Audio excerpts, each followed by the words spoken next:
Welcome back to the Against All Odds, the Less Than 1% Chance podcast with your host, Maria Ponte, where we will hear stories of incredible people thriving against all odds. And my hope is that we can all see how life is always happening for us, even when we are the less than 1% chance.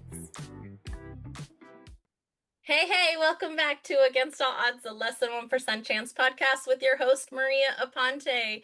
I am so excited for another amazing conversation today. So I'm going to quickly introduce our guest. His name is Armando Roman. He's a seasoned real estate broker, investor, and bilingual professional fluent in Spanish and English with deep roots in Western Massachusetts. He's built a strong reputation by flipping 10 plus properties a year and selling over 150 plus homes. In addition to his work in brokerage, he's actively involved in real estate development as a co-founder of Signature Realty. He's dedicated to providing his clients with exceptional service, always rooted in excellence and integrity with their real estate needs. So I want to hear a little bit about how you even got started, got into this. Give me your Against All Odds story. Absolutely. So thank you, first of all, Maria, for having me on your episode or your show, right? And your audience as well for tuning in. So, yeah, when I first got started, I was in college. Growing up, it was a struggle because my parents, they were in housing complexes. We were getting food stamps, pretty much being a low income family. And owning a property was something that seemed such a daunting task. So, growing up, I saw my parents struggle through getting all these apartments and just rough areas in general or poverty. And then eventually I saw them buy their first property in not a great area also, but at least we own something, which is cool. Yeah. So that seeing that whole process inspired me. So I went to college at UMass Amherst, and I've always was passionate about real estate. And then later I was able to explore it. But once I graduated college, I bought my first multifamily, ended up selling it. Wasn't sure what I was doing, to be honest. I was like an amateur investor. Then I got married, bought another property. Then briefly before I got divorced, I sold the properties. And it was in a weird space, kind of lost. I'm not sure what I was gonna do. And I had started a couple different businesses. Most of them had failed for different reasons. And then fell back into real estate, which is my original passion, and really just started learning and understanding how it works and teaching myself a lot of the skill sets that I have today and realizing that I'm not a victim, but I am the person that's going to write my own story through the path of God, right in His direction. I was able to do that, and here I am today.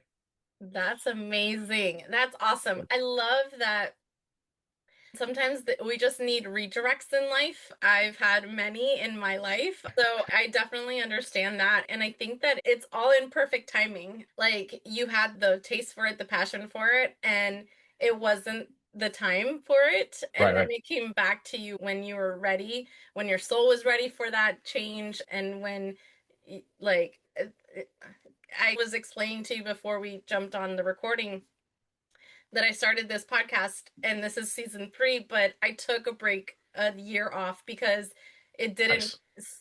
on the soul level, just it wasn't working. Hmm. And so I understand where like having to come back and find that passion for something when Absolutely, it's in the absolutely. right time. How has the journey evolved from agent to investor to developer?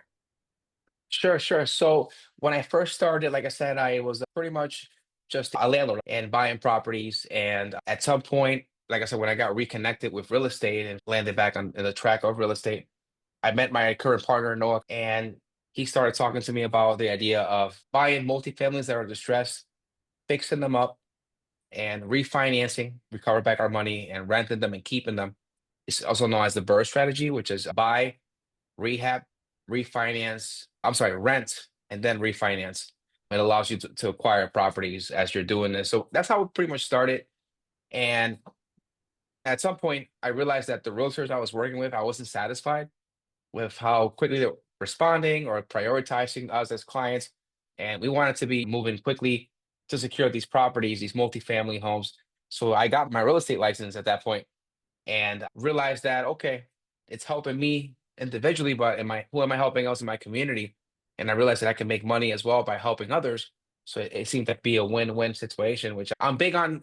Any work that I do or anything that I'm involved with, I feel like it has to benefit overall the community that I'm a Yeah. part of, and everyone should win and get a piece of the pie. that usually becomes much more satisfactory and it's more rewarding that way. So I've always been like that. I like to others to win as well, not just me. I don't want to be selfish. I want to be a team player. So by doing that, it would benefit my business partner. People were buying properties with me. I was helping them. People that didn't think they could own a property, I was showing them the way and being patient and being empathetic to whatever situation they were going through and their struggles. Because a lot of folks, like most of us, were busy. We pretty much came straight from work to Yeah. record today, I noticed, and dealing with traffic. So I learned to be flexible with clients, patient, and treat them the way I would want to be treated and my family to be treated. So that led to becoming a successful real estate agent. While I was working a full-time job, had the kids at home, homeschooling from basically during the COVID time. And at the same time, I was going through my separation and later divorce. I had a lot going on and just really developed the skill set of really just prioritizing, time blocking, time management, and just being laser focused. And then eventually, like I said, I went full time as a real estate agent. Then at some point, I met my other business partner, current partner as well, Carl Mack. We started the brokerage called Signature Realty.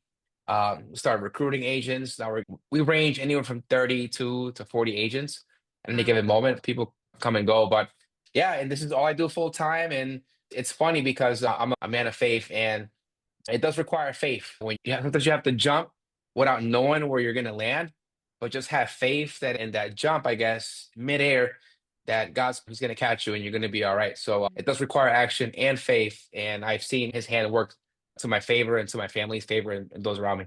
Yeah, absolutely. I think that doing something, I feel like when your heart is connected to it, we oftentimes we pray and we pray to God, but when we start following our heart and our intuition, it's God talking through us. Absolutely, And I think that when something feels on like a heart level, it feels right. It is God's way of like taking us down that path. absolutely, absolutely. And so yeah, I love that you said that because I agree. I think that 100% like when you have to jump and your wings will grow at that point because sometimes when we're so cautious about things, it's like this we're doing it without the faith that it'll work itself out. Yeah, You and know, something that I've that it has been a challenging, like against all odds, right? And the whole thing idea of limiting beliefs is people around you are not necessarily going to believe in what you're working on or doing. mhm, So I think one of the issues, Maria, that I had with my other businesses, part of it, right, was I wanted to get reassurance from other people, maybe family members, and or self-doubt, right? Because feeling like I'm by myself, doing this, trying to figure it out, not having a lot of support. So you start doubting yourself and you put that out there, and next thing you're walking in a negative yeah, path, even though you're trying to do something positive, which is crazy to me, but it's a reality. yeah, So some of these limiting beliefs that I grew up with, and I had to break that and, like I said, not be limited, is there's an old Spanish saying that I would hear a lot from people in my church community at the time, or even in my family, was la piña está agria, which uh-huh. doesn't make a lot of sense in English, but the It pineapple is is not sour. sweet. It's sour, exactly. Yeah, So, and then that's just one expression of many things that were negative that I was like, you know what, doesn't make a lot of sense because actually fruit isn't sour necessarily. It can be sweet. So how do I like fix my foundation, or in the case of a plant, how do I prepare the el terreno, the yeah, ground, so that it cultivates better? So I have to change yeah, a lot of rewire my brain on a lot yeah. of this stuff. Truly, that is very prevalent. Mhm. It always looks at the victimhood of a situation rather Correct. than the faith of it Right, right, right. and the positive of it. I'm Puerto Rican, and it Okay. So, there's so many of those little sayings that you're like, oh, yeah. I grew up like learning all of these things, and then I'm like, but how is that serving me and serving the people right, that right. I care about? It's not. So yeah, I Right. agree. And a lot of folks, they just repeat these things, repeat over and over, Yeah. and it It goes from one becomes generation to the other. And it just it becomes becomes a a thing that self nobody questions. yep, it becomes a self-fulfilling prophecy that it's la Exactly. piña is always going to be agria, like that fruit is always going to be sour. Right, right, right. So And yeah, then just a lot of things like that. Even the idea of if you're born into poverty, you're going to be stuck in poverty. And if you're not poverty, you're someone that's also, I can't say the word in English right now, but that's prideful. prideful. Yeah. And then it's so wrong because some of the most people that are generous and the nicest people. A lot of them are wealthy Yeah. individuals that Yeah. understand that by giving, they receive more. So just a lot of these ideas that I had to pretty much break out of in my community. And even when we look at the Bible, Israel, they didn't want to conquer the land because the people in the land that they were going to conquer were these giants, and they saw all the obstacles. And yet it took one or two people to say, you know what? Maybe they're not as big as you think. We can take them. So it's Yeah. sometimes you have to have a little bit of that crazy, that valiant in you as a man or woman of God, and say, you know what? There's a lot of odds against me, but I'm gonna push through it, and we're gonna make it. And just Yeah. having that mindset of who cares what the obstacle is or what's against us, but I got to be a little crazy and just realize that, you know what? I'm gonna get through it. I'm gonna be successful. Yeah. So when I was born in Puerto Rico, and we were my dad was a watchmaker. He owned a Oh, jewelry cool. shop. Nice. My entire life, he had a very successful jewelry shop in Barranquita, Puerto Rico. That's cool. We lived in Naranjito, so it like we had he had built the house that we lived in from a very small home, and little by little, like it was one of the most like beautiful homes in that mountain area. So we're four. My oldest brother is 10 years older than me. The one that follows is 7 years. I'm number three. And then my little sister is 3.5 years younger than me. So Okay. there's four of us. My mom has a successful seamstress business from home. Cool. My dad has a very successful watch repair jewelry shop, like very successful. He was like, there was weeks that he used to call me Tita, but he was like, Tita, there was weeks that I could bring home like on a holiday $25,000. Wow. We were doing well. Yeah. And like that obviously offset like the slower months, but he was always busy. He was always very fair. He never overcharged. He wanted to make sure that not only was he feeding his family, but he would go out to a regular jewelry shop and Yep. it's like 10 times what he was charging. Oh, wow. So he was very he fair and he honest with was people. fair and honest, and so that's what I grew up with. But when I was 4.5, he came to Orlando with my uncle. He was moving from Puerto Rico to Orlando, and he came with my uncle to help him find a house. All of a sudden my mom gets a phone call saying, start packing, I just bought a house in Orlando. And Mm. my mom was like, what? Number Mhm. one, we don't know the language. They didn't speak English. It was literally starting from zero. Wow. We sold the house in Puerto Rico. They moved their family of four. They bought a house in the suburbs of Orlando. And he didn't have his own business at the beginning. Like, I remember Mm. he worked at like what they used to call Lucky Seven, which is like 7-Eleven now. But at that time, that place was called Lucky Seven. And Okay. he worked there for some time, and just stuff that he was Yeah. not, it wasn't his forte until he Gotcha. could find a location for his shop. And so he found a location for his shop. He was like, I remember when there was times where I didn't know if I was gonna have money for food on the table. And we went through times that like people in our community would come together and help us out. But I had faith that this is where I needed to be. Honestly, Gotcha. I couldn't imagine my life not being where I was raised, and the opportunities that we got. Like my oldest brother worked for NASA. We've done things with our lives that probably we weren't going to have the opportunity to do I if see. we stayed where we did. And so it was having faith and saying, well, seems like a good area. I'm going to go ahead and buy a house.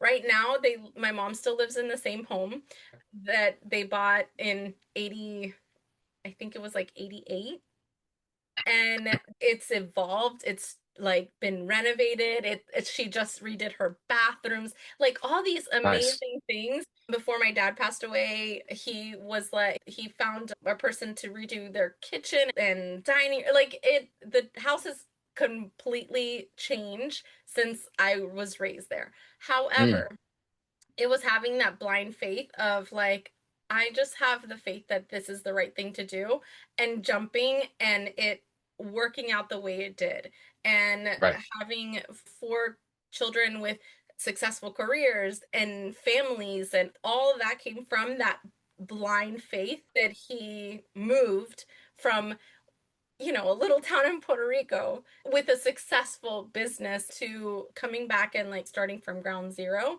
Right. And he worked till maybe a month before he passed away. Well, And he loved what he did. He was so passionate about it.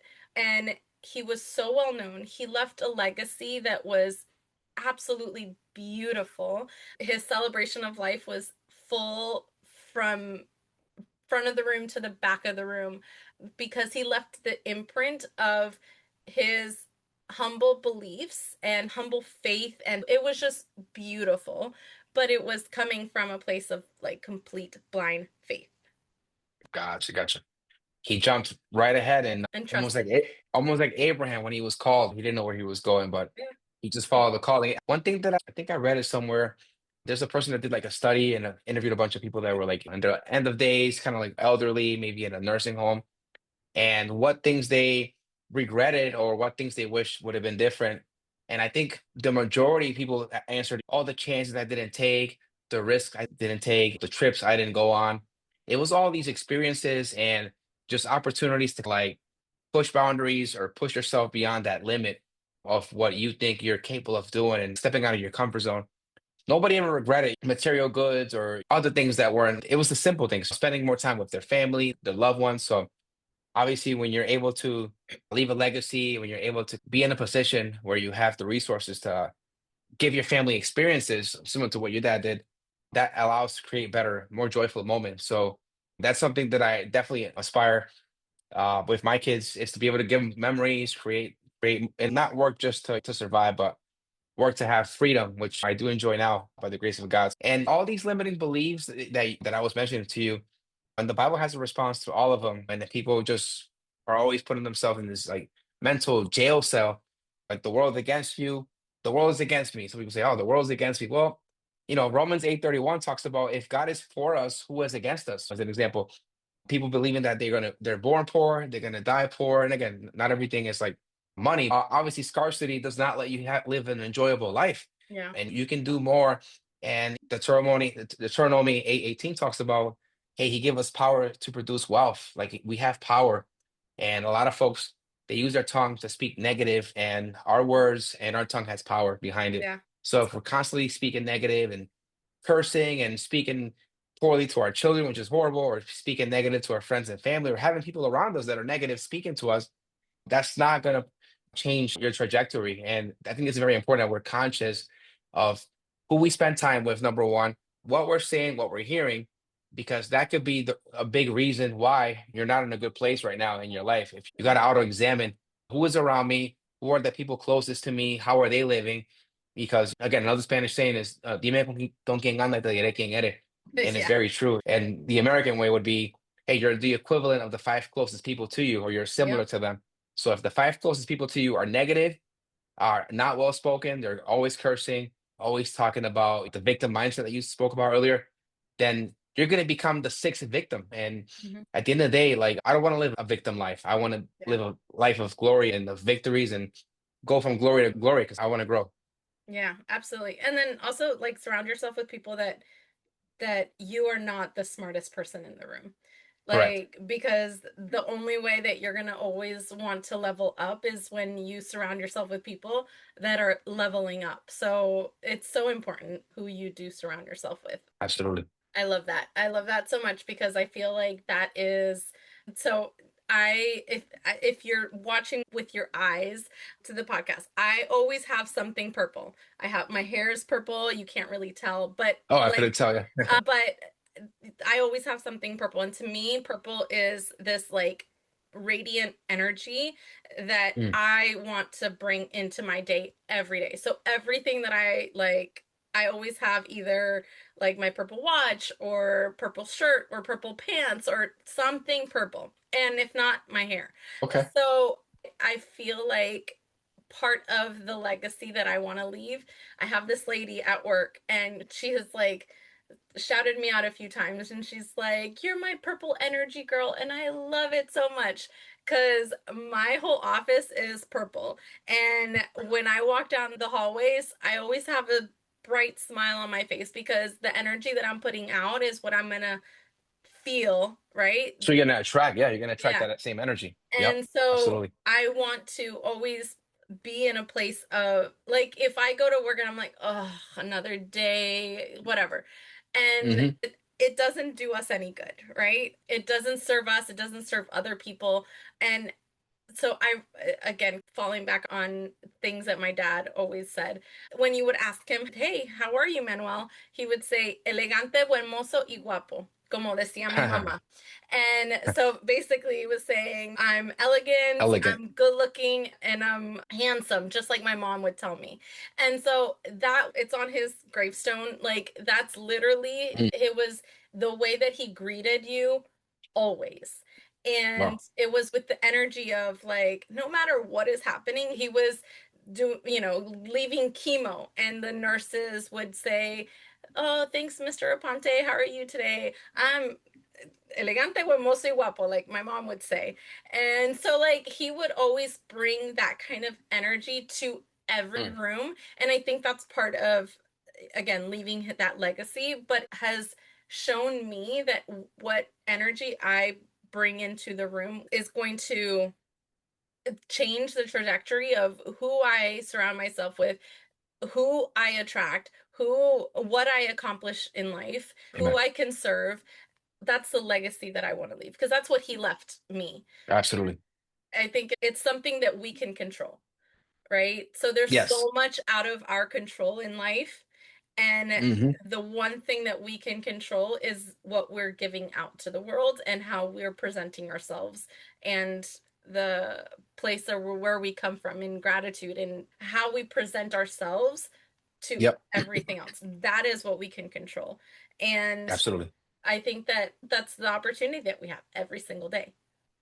We Yeah, make it's that like, choice. are you going to be grateful or are you not going to be grateful? The old thing with the cup, Yeah. somebody says if it looks If like it's it, in the halfway point, it's either yeah. half empty or half full. Yeah. And some people choose to see it as half full. And guess what? If you do that, and you're going to enjoy it more, first and Yeah. foremost. Second of all, you're going to look forward to like filling it more Yeah. versus if it's half empty and you have the scarcity mindset that might kick in. Oh, I have to preserve what's there. I'm not going to do anything. You start getting, you're stalling and living in a mediocre life. And then, what's going to happen is because you're trying to protect something instead of growing it, it's going to end up getting smaller. So a lot of people, their blessings are smaller, their joy is diminished. All these things, their health starts diminishing because they don't have the energy or the willpower to go out there and maybe go to the gym and work out.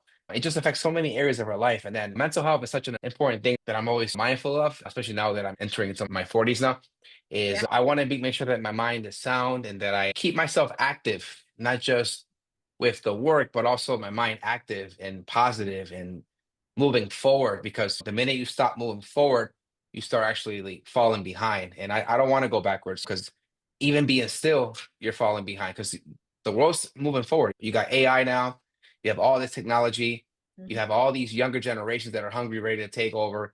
And if you're not growing, you're going to fall behind very quickly. And it's not a competition, it's not necessarily a race, but I am in competition with myself. I want to be the best version of Yeah. myself, as such as anybody that's listening to this podcast. And I'm sure, Maria, you feel the same way. We're always trying to just be the best version of ourselves, put the best energy out there, like you referred to. I can see your smile. You've been glowing the whole time, right? And just Yeah. staying positive, even through adversity. And you gave some good examples of that, including your father. And I think a lot of times we can overcome things if we have a good positive outlook, even when things don't look that great at the moment. Yeah. Yeah. I've been through divorce as well, so I know how Nice. is difficult that can be. And so I understand. And I was a single mom of three. And at Mm, some point I was on food stamps. And at some point I was in housing that was income controlled. And so, hmm.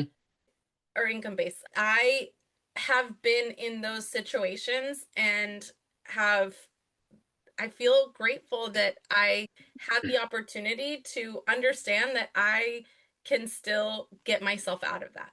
I went from having a 10-year career in the travel industry where I was at the height of my career and there was a huge three company merge and I was their highest paid director and their first to be let go. And Mm, I went from like six figures to nothing with mm. having three kids to feed. right? So Right. I I also saw myself in moments of adversity where I was like, okay, well, I've worked my entire life. I'm going to utilize the resources that I have so that I can Yep. get through this moment in time. However, I can get myself out. And I started a brand new Absolutely. career. I worked from home for many years in different things. I had my own business in the online health and fitness space. I helped people get healthy because I was doing it for myself. I worked from home with JetBlue. So I've done many Oh, nice. things.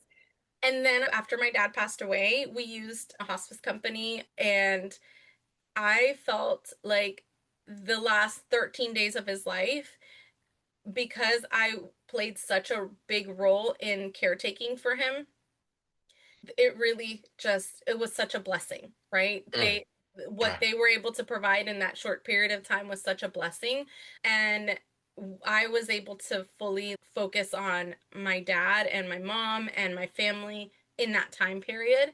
And so I felt like eternally grateful. And when my friend that works at that company was like, "Oh, they have an open spot," I was like, "Oh, okay." Well, it was starting off like as an assistant. Gotcha. And I was like, "I've again made six figures. Is this something where I want to start again from the bottom?" Hmm. And but I had to also step back and say, "Listen, I've also been out of the like regular workspace for a very long time. I Yeah. will start where I can, and I know what I can give in whatever work that I do." And so I started about a year and a half ago, and in 6 months, I got promoted from the assistant role to the person that I was assisting. Oh, perfect. And I'm in like quality control aspect of it. And Cool. so I don't work with patients directly, but I know that the little bit of the touch that I give into the work that I do has made a difference in how our teams work with the patients and so forth. So I have seen a change. I work for the company called Vitas, Okay. and I got Vita's Best Award for the year. And I was like, oh my God, Oh, that's like, congrats. thank you. But it's something, again, I went from travel industry to healthcare to like health and fitness to hospice care. So it completely different trajectories. I had JetBlue in the mix of all of that, but completely I different. love JetBlue, by the way. I do too. It's my favorite travel For company. sure. For sure. For sure. But like I feel like I've done so many like different things that I was just like, okay, I'm just gonna trust that this is gonna get me to where I need to be. That's awesome. You were open to change and you Yeah, stayed flexible, and I think that's important. yeah, Especially as people get older, a lot of times they don't want to listen to others. They don't want to listen to the direction God's trying to direct you differently, and yeah, they stay stuck and are not flexible. And the fact that we do have to stay flexible because yeah, we don't know what the plan that God has for us, and we have our own plans. But if we can align with Him and allow Him to guide us, then what seems to be a misdirection, it could be a realignment. And yeah, so, kudos to you for being open and being okay with starting over. And it's a new leaf, a new page that you were able to write, I guess, a yeah, year and a half ago, yeah. which is great. I'm It's exciting to just see that again, that blind faith of okay, well, I'm just gonna say yes because whether it's my heart, my intuition, like that gut feeling that you're that there's something there. And like I said, we pray to God, we pray up to God, but Absolutely. when we don't listen to our intuition or our heart, it's like he's talking to us and we're not listening. So Exactly. Hmm. I feel wholeheartedly with that, that listening to my intuition is usually just the guidance that I need Absolutely. from above. Absolutely. That gut feeling that people will tell you a lot of things deep down, Hmm. what you're based on your experiences, based on what you've been through, based on different outcomes. And at the end of the day, you have to believe on yourself and believe in your decisions and put your best foot forward. A lot of times you're going to succeed because you did your own homework and Yeah, cada cual se conoce, each and every one of us, we understand how we operate and yeah, who's best to kind of like direct us, then obviously God first, but us to be able to say, okay, you know what? I'm going to stop listening to all this noise and I'm just going to really focus on what I need to yeah, do. Remove the yeah. noise and focus. Every time I moved over the years, I would always know where to move because I walked in and felt it. Like Mm, it felt right. And at one point I was working with a realtor, and it was my brother's best friend, and okay. I was renting a house. I was looking for a rental, and he had a bunch lined up for me, and everything Mhm. was like indicated in the specific things that I had asked for. And I would walk in and I'm like, nope, this isn't it. And he'd be like, you haven't seen. I was like, I'll look at it, but this isn't it. And it's funny how I think I had opened something or looked on a website or something at that point because that was years ago. And I saw this house. It was a little over my price range. So it wasn't being seen because it wasn't in the search parameters. Yep. But I was like, hey, can we go see this house? And so Mm, he makes it happen. And as soon as I walked in, I was like, yep, this is it. And he's like, you haven't even seen it. And I'm like, I uh, can't even explain it. But it's like my gut, my heart is meant to be here. And it felt right immediately walking in. that's So awesome. I can't explain it. That's just the way Yeah, it yeah. Just believing in yourself, trusting that you know what you're doing, and yeah. that's gonna be good. Are you still living there, or this is a? No, this was Oh, this was okay. years ago. Yeah. Got it. No, we bought a house and all of that. Oh, And nice. Congrats. Awesome. thank you. And we know that this isn't like our forever home either. So Okay. when starting back into the real estate sector, I feel like also you have to be open to this is what works right now. Yeah, yeah, And this is what, is within the budget right now. In absolutely. a few years, it may be completely different and kids are growing and all of that. So it's So something that relates a lot to the real estate, right? That's what I do. Is people they're looking for perfection at this time, and you're never gonna get perfection, yeah, right? You could always build up from where you're at, like kind of what you did, but they don't realize that, hey, I'm gonna buy a property. It's not perfect right now, right? The interest rates are a little bit high. yeah, Price points, as we know, they're high. But hey, right now I'm paying 100% interest to the landlord, right? Which is nothing wrong with renting, but as a starting point, instead I can pay 6% interest to the bank, and now I get to own the property, let it appreciate because properties are appreciating. I'm sure your property yeah, has appreciated since you got it. yeah, And now I have all this equity that had I been stubborn or put a tantrum because I don't have everything perfect that I want in the property, and I just keep waiting and delaying and delaying. In the meantime, you've been able to secure a house. Nobody can tell you what to do for the most part, right? But it's your space, your family space, your sanctuary with the kids. You can paint the walls whatever color you decide to do. You have full authority. You've been enjoying it. You're growing the equity. So I guess the point is make that decision, buy that property, start that business, start the podcast, start investing, but take action. It doesn't have to all align perfectly. It's never going to happen, quite frankly. You're going to be very yeah, disappointed if you're expecting that, unless I yes, guess you hit the lotto or something. I don't know. But the idea of things have to be perfect, it's pretty crazy yeah, to put it in simple terms. And like I said, you can always upgrade. And what's the beauty about life is the ability to grow and to see where you're at today. And you can say, again, back to the cup, half empty, half full. You can say, ah, I don't have everything I was expecting to have today, but that's such a negative outlook because yeah, just take a quick peek and don't stay there, but take a quick peek to what you've been through and all that you've overcome and all that you've grown and all the failed relationships that you were able to survive out of and level yourself up, right? And the jobs and be like, wow, I've come a long way. yeah, I've been through, I don't know, 20 different tribulations and here I am today. 10 years ago, I was in level three. Here I am on level eight in life. And yeah, I feel pretty good. My kids are healthy. Things are looking very positive in the forward outlook. So it's just appreciating what we have today. Obviously, maybe not being complacent because we're always looking to grow and have. I feel like if we don't have goals and things we want to accomplish, then there's not a lot of reason to live at mhm, that point. So I think there's always going to be personal goals, goals with the family, health goals, you name it. And I think that's what keeps us going. That's what keeps fueling me is like, okay, what's next? What can I accomplish? How can I better my situation, my family? yeah, How can I put myself in a position where I can help others without hurting me? That's yeah. really a place that I think a lot of people that care about all this shit to try to get to, and it's going to be great. I love it. Yes. Yes, yes, yes. Thank you. So we talked about limiting beliefs and roadblocks. Is there anything else you want to share that you feel like you had to overcome in terms of limiting beliefs or roadblocks?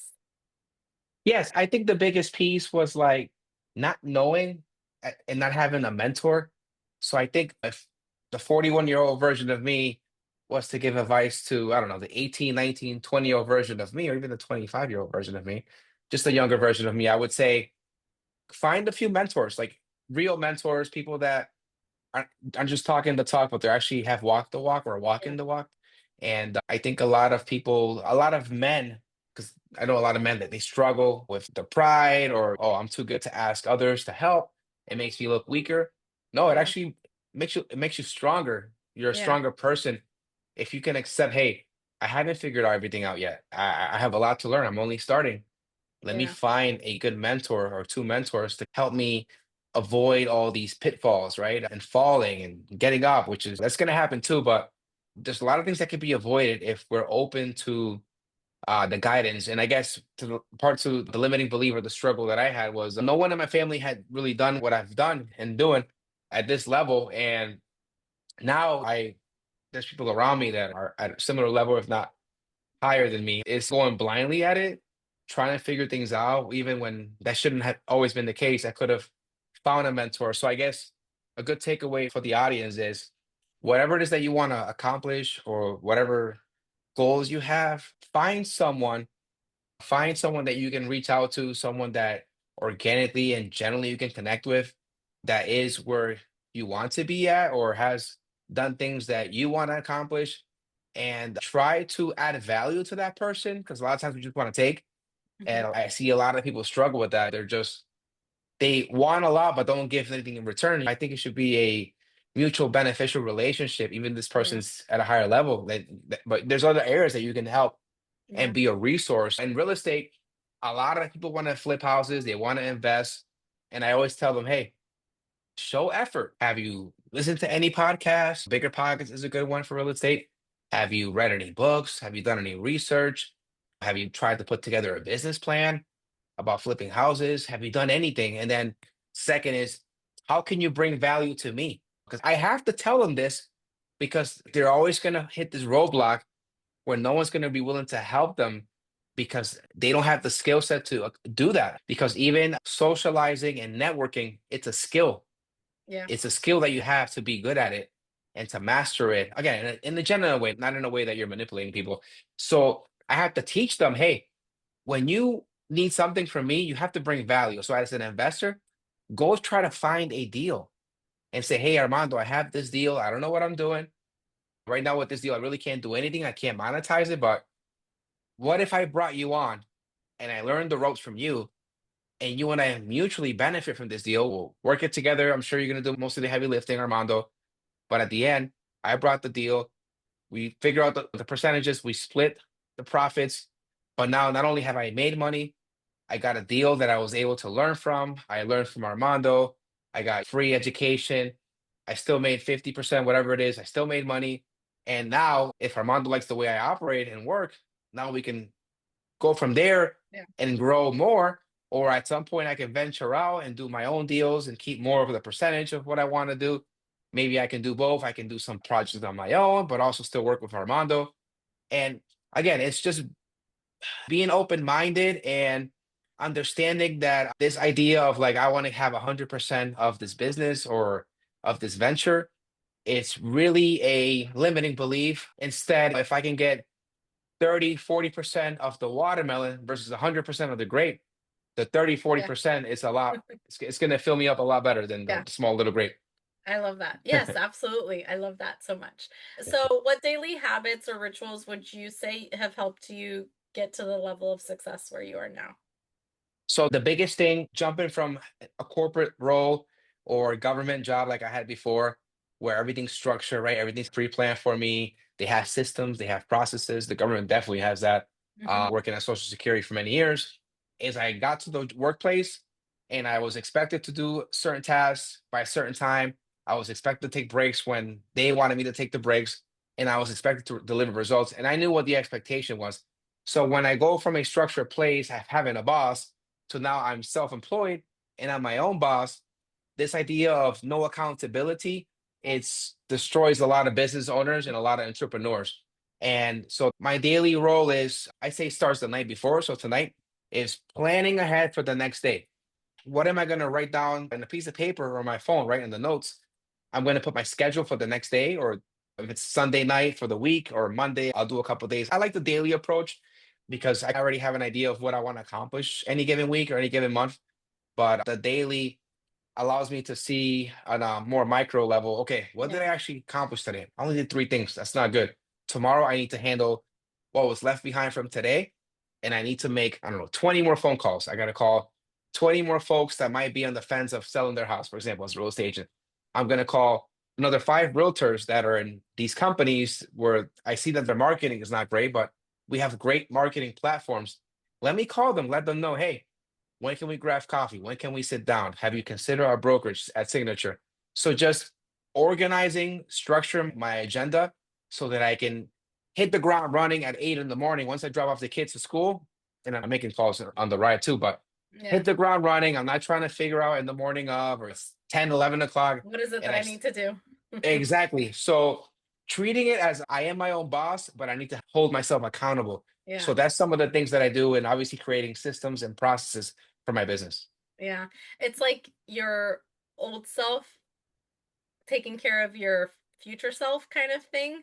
So like Yes. when you meal prep for your own for your week, you're meal prepping. So it's your past self helping your future self. And Oh, that's cool. I have to have like what I'm doing tomorrow. I already have little check marks or Mm, whatever on my notepad at work right in front of yes. my computer. And okay, I know that I need to do this, this, and this. If I do this, this, and this, it was a successful day. If I do more, then yay, great for me. Awesome. But at least if these are my like top priority, if these things get done, then today was successful and I get to celebrate. I celebrate the wins anyway. It's like leave your past self helping your future self, and that's what I gathered Love that. from what you said. Love that. Love that. No, absolutely. I never thought about it that way as your past self helping your future self. That's a great outlook. And I think it's like, okay, if I'm not helping my future self, that means I'm not going to grow. So, Yeah, and I want to exactly. grow. I'm Yeah, always thinking about growth. absolutely. Absolutely. Oh my gosh, Armando, this was a great conversation. Thank you Same here. so much. Thank you so much for jumping on. And Thank you. listeners, I hope you got as much from today's conversation as I did. I will put all of Armando's information in the show notes. So please look out for that so you can connect with him, especially if you're in the Massachusetts area. Thank you so much for tuning in today. Peace out, guys. Love your life. Bye. Thank you.